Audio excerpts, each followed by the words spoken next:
Hi, my name is David Welch. I'm coming to you today from Brothers Tech Center with Oscar's 1951 GMC.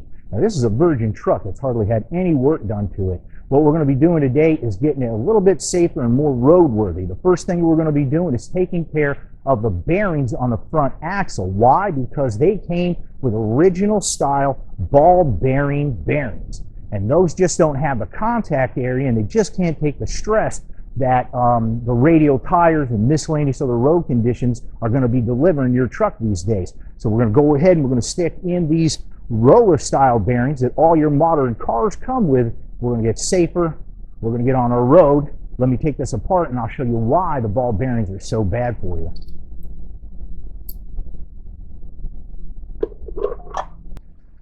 First thing we're going to do is take our dust cap off. Usually you can just get a screwdriver in there and tap on it a little bit to get it to come off. When it comes off, you'll be able to see your large nut right here. That's held on by this cotter pin, and one end of it will be bent, and you'll need to straighten that out. Then you can go ahead and pull it out. Sometimes it takes a minute. And then you can take your nut off right here. Usually I'll use a large pair of pliers for that.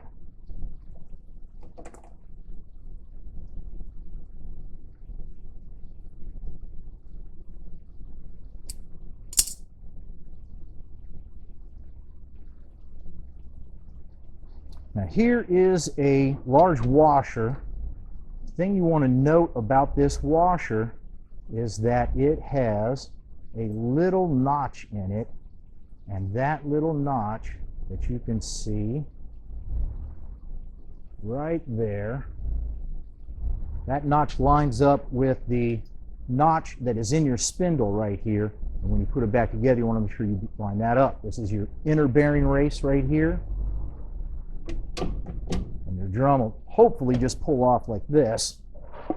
Now if it has trouble coming off, it's probably because your pads are too far out, your drums are old, and what you're going to need to do is move these pads in. There's a wheel right down here, and you can access that through a back panel right here, and then you just be able to turn that wheel, make these go smaller, and then it'll be easier for this to come off. Now this right here you can see are the bearings. And so if you compare these two, you'll see that those small bearings versus the roller bearings, and the roller bearings, they're going to have contact along this whole length right here, whereas your ball bearings are only going to have contact pretty much just in the top and bottom, and that's it. So that's why we're replacing these. All right. On the other side here you have a bearing and seal. And the easiest way to take this guy out is simply to flip this over like this, get your screwdriver or punch position good, and it'll generally just pop out that easy. So now that I've got my bearings out, what I'm going to do is I'm going to take my race out. Now your race is this piece right here that this sits in. So sometimes these will cooperate with you, sometimes they won't. Sometimes you have to heat them up and all kinds of crazy things. Other times they'll just simply knock out pretty much like the bearing did. So we're going to try that first and see how that works for us before we have to get crazy about anything.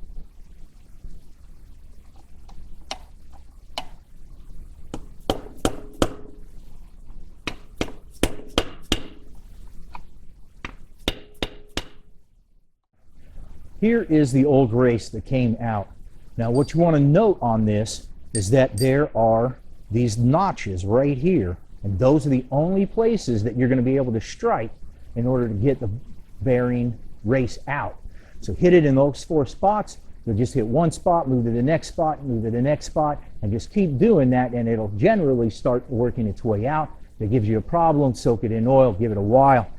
I like to use a punch like this. Now the back side, getting the race out on that is also the same. It has little notches in there where you're going to be able to get the punch to actually get on the race and be able to hammer it out. Now I want you to notice on the spindle right here, there's also a race that goes there. And this sometimes will be difficult coming off too. Sometimes you'll have to heat it up and get all emotional about it. But we got lucky and it came off nice and easy. Now the bearing that you get from Brothers here, it actually has that piece already pressed into the bearing so that when we install that, it'll all go on at the same time. You got to make sure though that this shaft is nice and clean or it is not going to go on. Now I'm going to go ahead and clean this up and then I'll show you how to install the bearings. So now we're actually going to put this back together, and I'm installing the back race, the rear race now.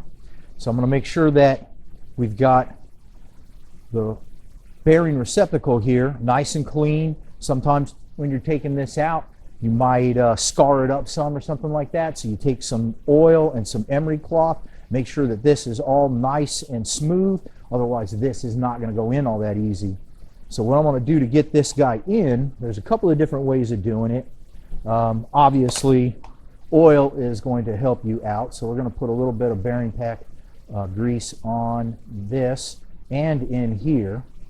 Now technically speaking, you should probably use a press, and there is a specific tool that you can put on that sits right here and you hammer it down, but I forgot that.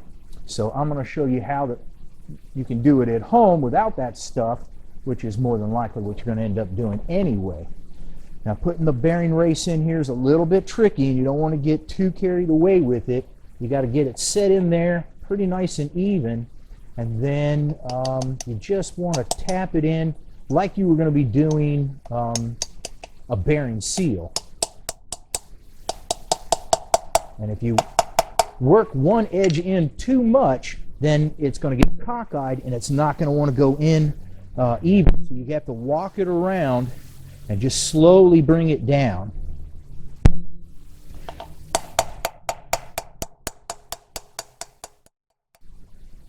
So when this gets flat to the edge right here, you still got to go down about 1/4 of an inch. You can take your old bearing, you can grind a little bit of the edge off, and then you can set it in and continue to work it down.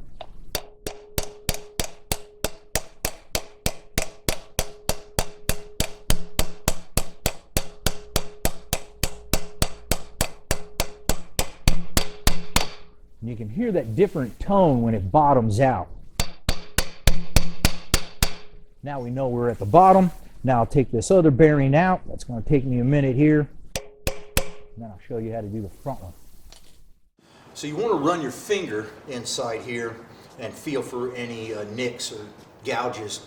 And installing this is just like your backside. You're going to go ahead and just gently get it started and then walk it around. And when this gets hammered flat, again, you still have to go down about 1/4 of an inch or so. We're going to take the old race, put it right on top, and work it down the rest of the way.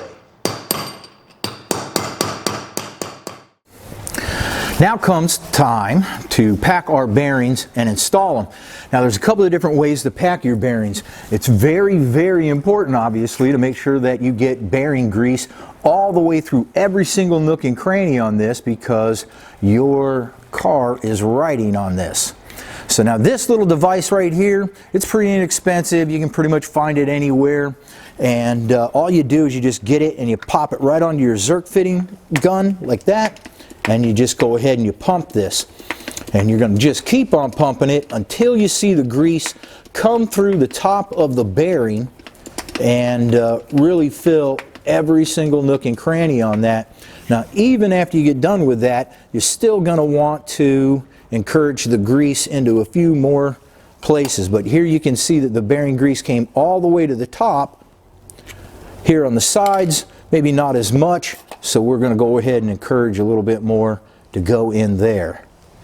Now let's say, for instance, you didn't have this little device. What I'm going to do now is show you how to do this by hand. This is a bit tedious and it's a bit strainful on your hands, but if you don't have a bearing packer, you don't have a choice. So what you got to do in this case you have to take the bearing grease and you have to pump it into your hand, or just take it out of a bucket, whatever. But we need quite a bit of grease in your hand. And then what we're going to do is we're going to get this up towards the top of your hand there. And what you're doing is you're just getting this bearing and you're just scooping a little bit of grease right to that edge. And you're just going to keep scooping like that until you see the grease come up through the top right here, just like on your device. So we'll just keep doing this. I'll get this whole bearing thing packed and I'll be back in a minute.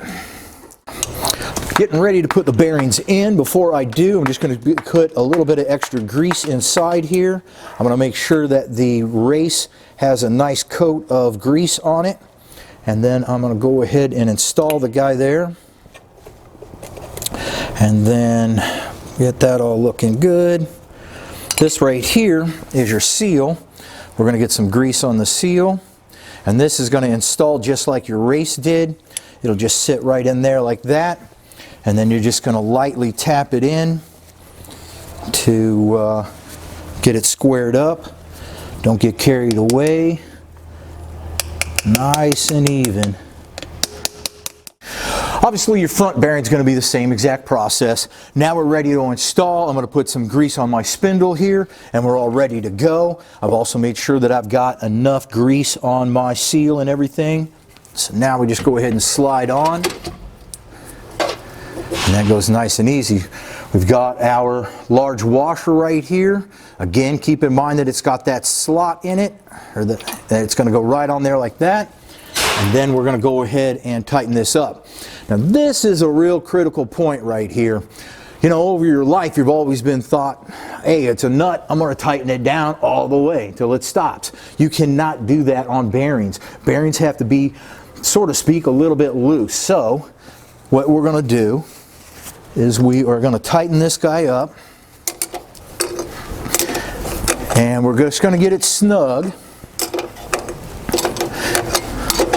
Okay, so I'm snug.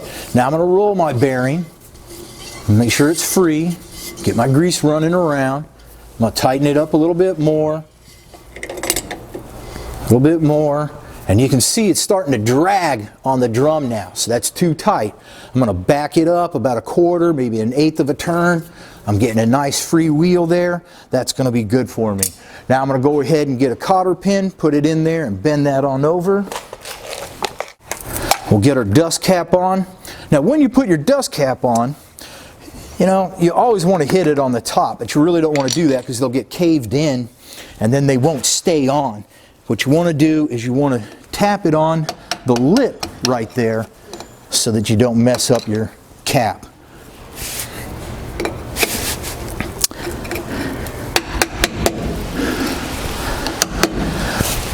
So there you have it.